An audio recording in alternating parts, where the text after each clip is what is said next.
Have you ever kept a secret so heavy that it feels like you're carrying a suitcase filled with bricks? That was me. Every day, I'd wake up next to David, the man I'd promised to love forever, and feel the weight of what I'd done crushing my chest.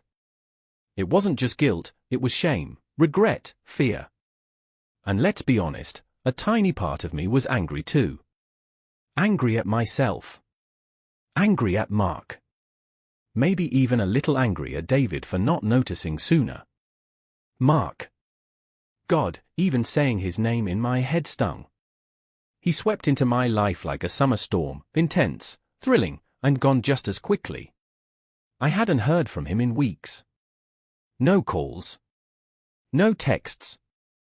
Just silence. Do you know what it feels like to be discarded?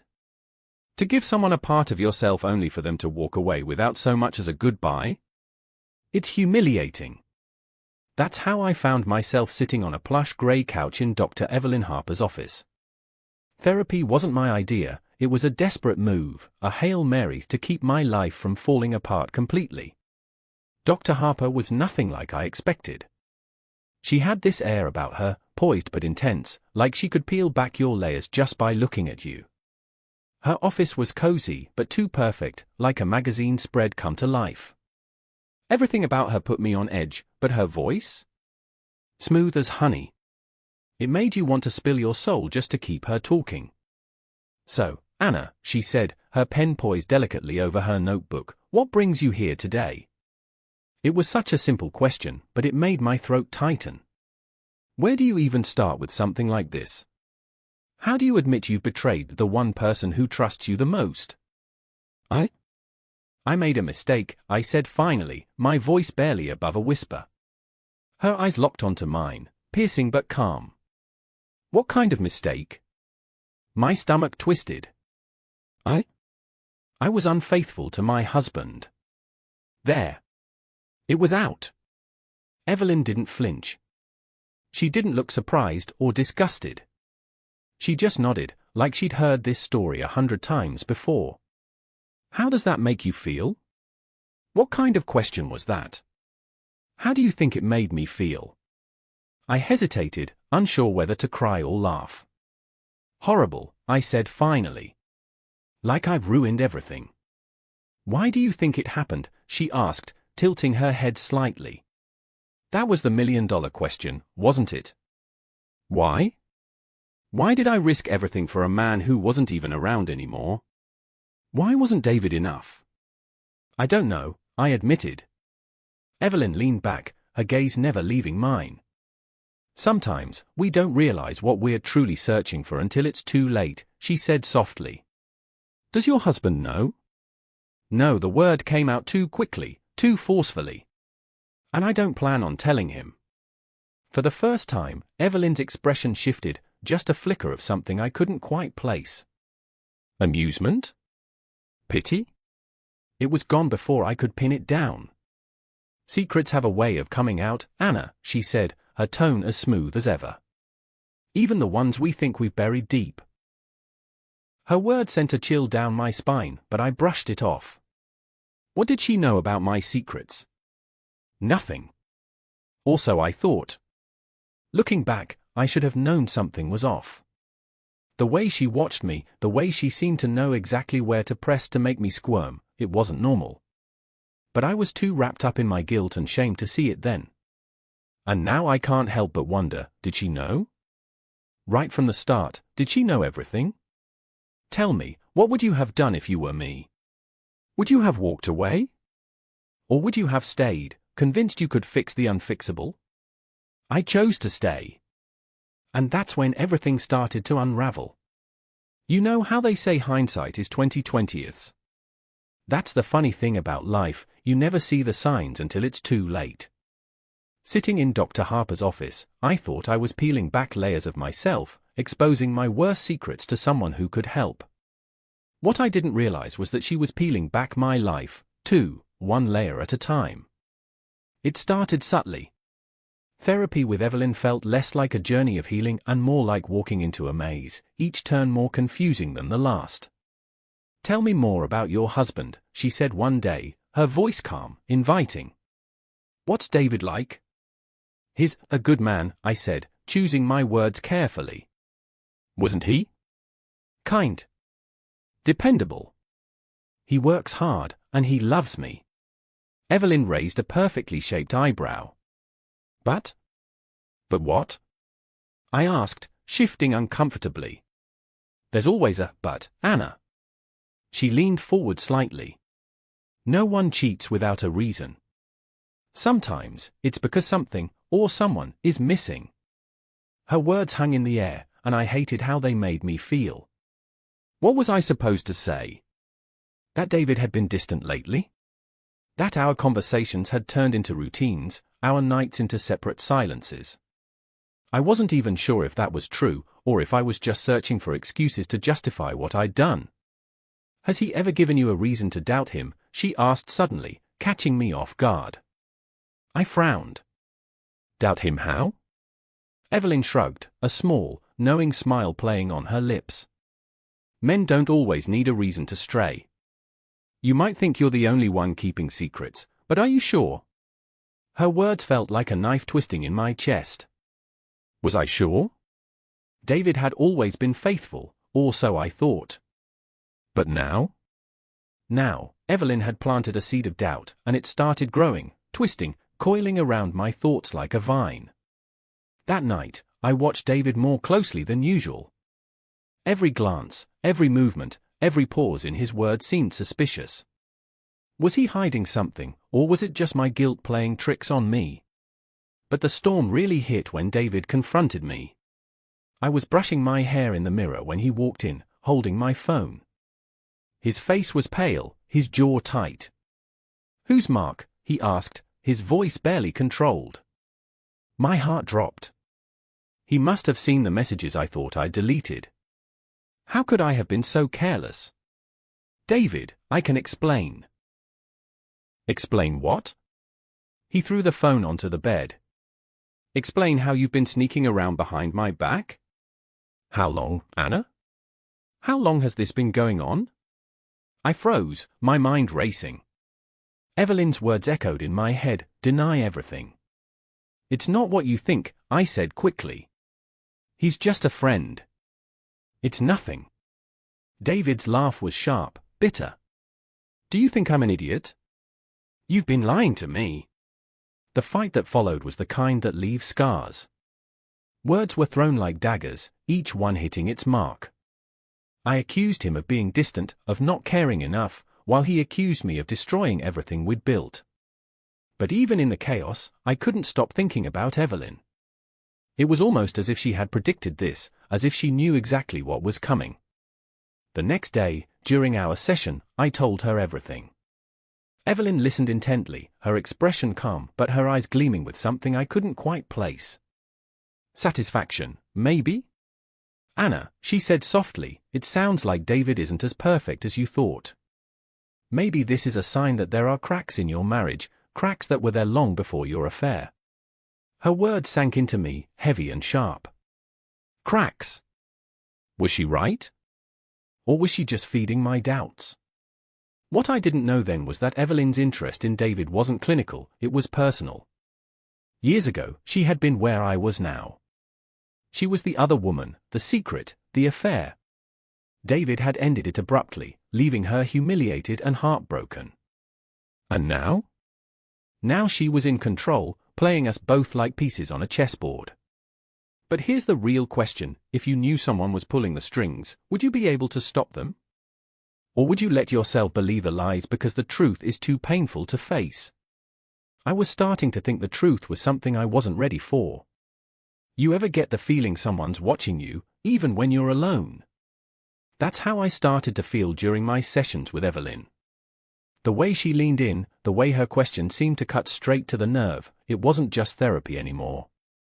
It was something else, something darker. But let me back up a bit. After my fight with David, things at home were tense, to say the least. He'd barely look at me, and when he did, his eyes were cold, accusing. I kept replaying Evelyn's words in my head, cracks in the marriage. Was she right? Had those cracks always been there, or had I caused them? At our next session, I told her about the fight. David found out, I admitted, my voice shaking. Evelyn's face betrayed nothing. She just nodded, like she'd expected this. What did you tell him? I denied it, I said, my eyes darting to the floor. I told him Mark was just a friend. Evelyn tilted her head slightly, her expression almost amused. And do you think he believed you? I shook my head. No. He doesn't trust me anymore. She let out a small, almost imperceptible sigh. Trust is a fragile thing, Anna. Once it's broken, it's nearly impossible to repair. Her words felt like a judgment, a verdict on my already crumbling marriage. But here's where things started to get strange. A few days later, I noticed David acting different. His anger seemed to simmer down, replaced by something else. Guilt, maybe? He started staying out late, claiming he had work meetings. But when I checked his calendar, there was nothing scheduled. At first, I thought it was my paranoia. After all, I was the one who had cheated. But then I remembered Evelyn's words, "Are you sure you're the only one keeping secrets?" Turns out, I wasn't. What I didn't know at the time was that Evelyn had reached out to David. She'd framed it as concern for my mental health, a professional courtesy to help him understand what I was going through. But that wasn't the whole truth. Behind closed doors, Evelyn had started weaving her web. "David," she said during one of their private conversations, her tone soft, almost sympathetic, "Anna is struggling. She's burdened by something significant." David had leaned in, his brow furrowed. "She won't tell me the truth." Evelyn placed a hand on his, her touch lingering just a moment too long. "Sometimes, people lie because they're afraid of being hurt. But maybe it's time you stopped waiting for the truth and started seeking it yourself." It was subtle, almost imperceptible, but Evelyn was planting seeds. Seeds of doubt, of mistrust, of curiosity. Meanwhile, back in therapy, I started noticing the cracks in Evelyn's polished facade. "Anna," she said one day, her pen hovering over her notebook, "what would you do if David were the one who had betrayed you?" I froze, the question hitting me like a slap. "Why would you ask that?" She smiled faintly, her eyes narrowing ever so slightly. "It's just a thought experiment. Sometimes, imagining the shoe on the other foot can provide clarity." But it didn't feel like a thought experiment. It felt like a test.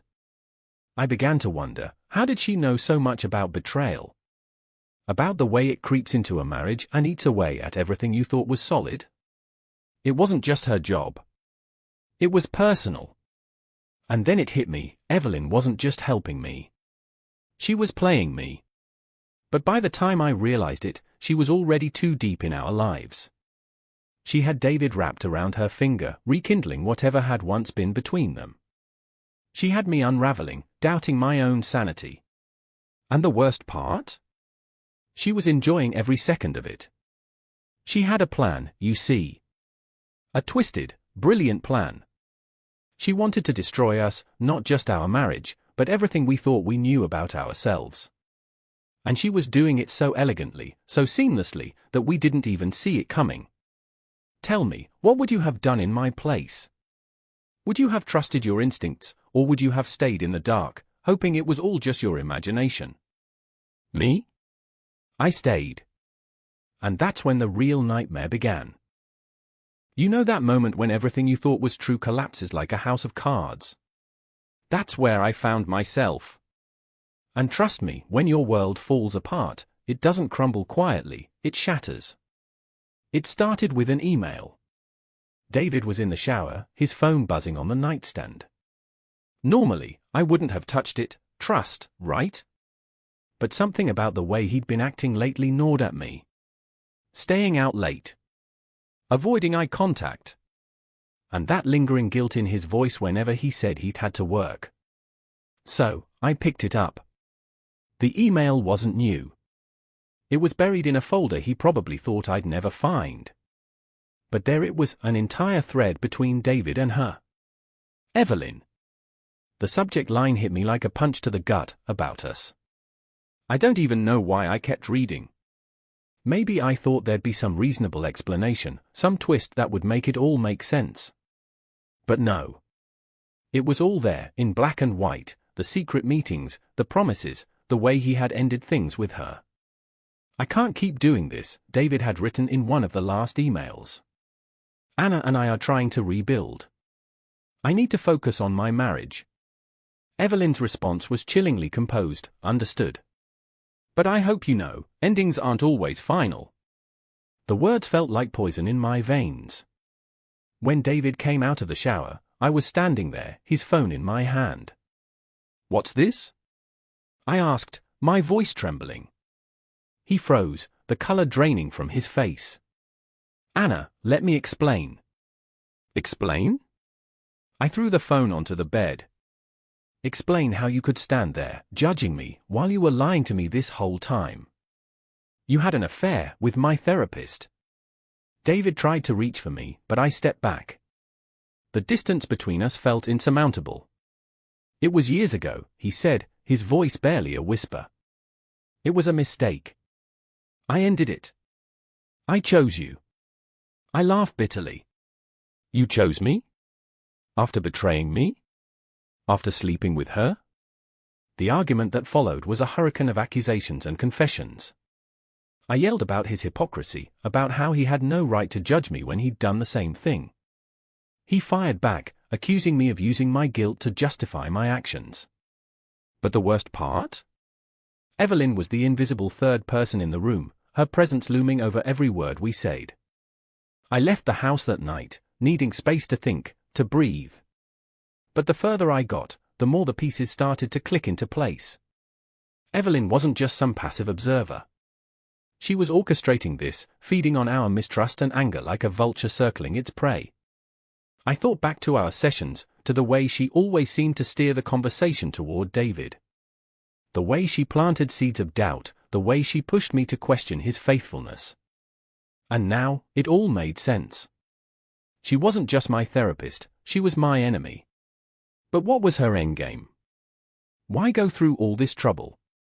Was it revenge for David ending their affair, or was it something more? I sat in my car, staring into the darkness, trying to make sense of it all. Could I confront her? Would she even admit to what she was doing? Or was I just another pawn in her twisted game? Tell me, what would you have done? Would you have walked away, or would you have stayed to fight, knowing you were outmatched? I didn't have an answer then. But one thing was clear, Evelyn wasn't done with us yet. And if I didn't act fast, she was going to destroy everything. I don't know if you've ever stood on the edge of something and just felt the weight of it all pressing down on you, like one more step and everything you've known will disappear into the abyss. That's how I felt when I walked into that final session with Evelyn. I could feel the calm before the storm. I had spent weeks piecing everything together, and now, I was ready to confront her. Not as her patient, but as someone who had seen through her lies. Evelyn was already there, sitting in her chair, that cold, calculating smile on her face. She greeted me like nothing had changed, like she wasn't the reason my entire world had come crashing down. But I wasn't the same person anymore. "Anna," she said, her voice smooth, "I'm glad you've decided to come back. I think we've made some real progress." Progress? It was like hearing a murderer talk about a victim's life like it was some kind of experiment. "Cut the act, Evelyn," I said, my voice low but steady. "I know about you and David." Her smile faltered for just a fraction of a second, but she quickly masked it. "What are you talking about?" I slammed my hand down on the armrest. "I know about the affair. The emails. The way you manipulated me, twisted everything so that I would doubt David, so that you could destroy us both. There was no denial. No attempt to lie her way out of it. Instead, she leaned forward, her cold eyes locking onto mine. "You're right," she said, her voice almost clinical. "I did all of it. You and David deserve to suffer. You don't understand what he did to me, how he discarded me without a second thought. And you," she said, her eyes narrowing, "you were the perfect target, the perfect way to get back at him. Your guilt was my weapon, Anna." I felt the blood drain from my face as the full weight of her words hit me. She hadn't just been a therapist. She had been an instrument of revenge, a puppet master playing with our lives. But what she didn't know was that I wasn't the only one who had been watching. Just as I was about to speak, the door creaked open. David stepped into the room, his face hard with anger, his eyes burning with fury. "I've been listening this whole time," he said, his voice cutting through the tension like a knife. Evelyn froze, her eyes widening in realization. David stepped forward, his hand clenched into a fist. "You're done, Evelyn," he said, his voice shaking with fury. "I've heard enough. You've been manipulating Anna, lying to her, using your position as a therapist to tear us apart. And now you'll pay for it." Evelyn's face contorted, her perfect composure cracking. "You can't do this," she spat. "I'm a professional. I've helped hundreds of people." "You've destroyed 2 lives, Evelyn," David cut her off. "And now, I'm going to make sure everyone knows who you really are. I'll report you. I'll expose you for what you've done. Your career? Gone. Your reputation? Ruined." She stood there, silent, for a long moment, as if weighing her options. But there was no escape this time. The game was over? David turned to me, his face softening, the tension between us evaporating. "I'm sorry, Anna. For everything. I should have trusted you. I should have seen what was happening." I looked at him, at the man who had hurt me, but also the man who had been hurt by someone he had trusted. And in that moment, something shifted. Something I hadn't thought was possible: hope. We weren't perfect, and the road ahead was uncertain. But we had faced the darkness together. Evelyn's career came crashing down faster than I had ever imagined. Her name was dragged through the mud, her license revoked. People who had once seen her as an expert in her field now saw her for the manipulative fraud she was. As for David and me, we still had a long way to go. The damage wasn't easily undone. But we were united in our trauma, bound by a shared understanding of the depths to which we had both been pushed. Could we rebuild? Only time would tell. But one thing was certain: we had each other. And that was something Evelyn could never take from us. So, the story ends here. But for us, it was just the beginning. What would you have done if you were in my shoes? Would you have fought back sooner, or would you have waited until you were completely broken? The truth is, you never know how strong you are until you have no other choice. And sometimes, it's the hardest battles that lead to the greatest victories. If you've made it this far, thank you for joining us on this wild journey. Life isn't always black and white, but stories like these remind us that the truth always comes to light, no matter how deep we bury it. If you enjoyed this story, don't forget to like the video, comment below with your thoughts, and subscribe to the channel for more intense, thrilling stories like this. Your support means the world to me, and I can't wait to bring you more. Until next time, stay strong, stay brave, and never let anyone pull your strings. It's Anonymous Stories. See you soon.